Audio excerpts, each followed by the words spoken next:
Welcome to my channel. नमस्कार, मेरा नाम है कुलदीप सैनी। तो शुरू करते हैं इस वीडियो को।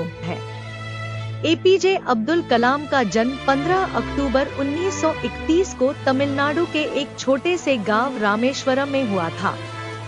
उनका परिवार साधारण था और उनके पिता मछुआरों के लिए नावें किराए पर देने का काम करते थे। एक गरीब परिवार में पैदा होने के बावजूद कलाम के भीतर हमेशा कुछ बड़ा करने का सपना था।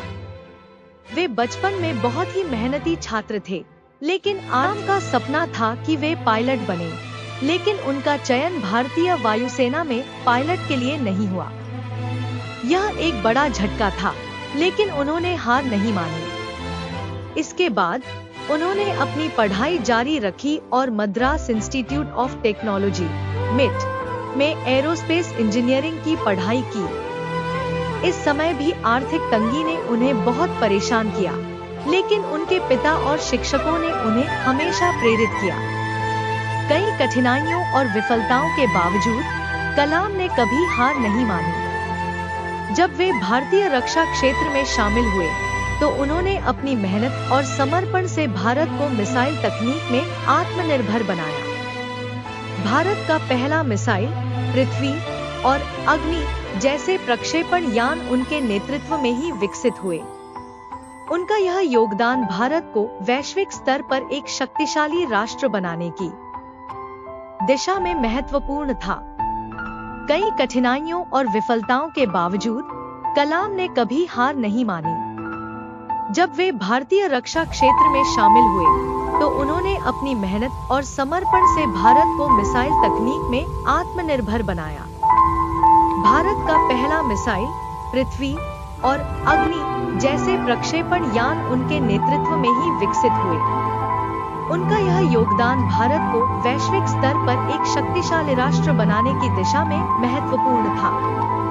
कलाम का मानना था कि विफलताएं सफलता की ओर पहला कदम होती हैं। एक बार जब भारत का पहला उपग्रह प्रक्षेपण वाहन SLV असफल हुआ था, तो उन्होंने हार मानने की बजाय उसे एक सीख के रूप में लिया। उन्होंने कहा था, विफलता केवल एक अस्थायी स्थिति होती है, लेकिन हमारी मेहनत और संकल्प हमें सफलता तक जरूर पहुंचाते हैं। कलाम की असली पहचान उनके वैज्ञानिक योगदान से ज्यादा उनके विचारों और दृष्टिकोण से बनी। 2002 में वे भारत के 11वें राष्ट्रपति बने। राष्ट्रपति बनने के बाद भी वे हमेशा छात्रों के बीच में रहते थे और उन्हें अपने सपनों को पूरा करने के लिए प्रेरित करते थे।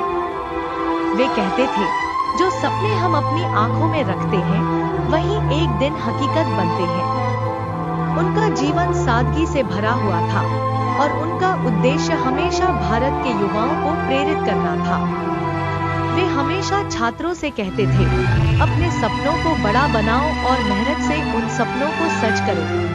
उनका कहना था कि भारत को एक महान राष्ट्र बनाने के लिए हर एक नागरिक को अपनी पूरी क्षमता के साथ काम करना चाहिए। एपीजे अब्दुल कलाम का जीवन यह सिखाता है कि मुश्किलें हमें गिराने के लिए नहीं आती, बल्कि वे हमें आगे बढ़ने के लिए मजबूत बनाती हैं। उनका मानना था कि अगर हमें अपने लक्ष्यों को पाने के लिए दिल से मेहनत की जाए, तो कोई भी मंजिल दूर नहीं होती। उनकी जीवित प्रेरणा आज भी लाखों लोगों के दिलों में जीवित है। उनकी यह उक्ति हमेशा याद रखनी चाहिए, सपने वो नहीं जो हम सोते वक्त देखते हैं, सपने वो हैं जो हमें सोने नहीं देते। थैंक्स कुलदीप सैनी। ऐसी ही और मोटिवेशनल कहानी जानने के लिए सब्सक्राइब करें कुलदीप ABCD। आज की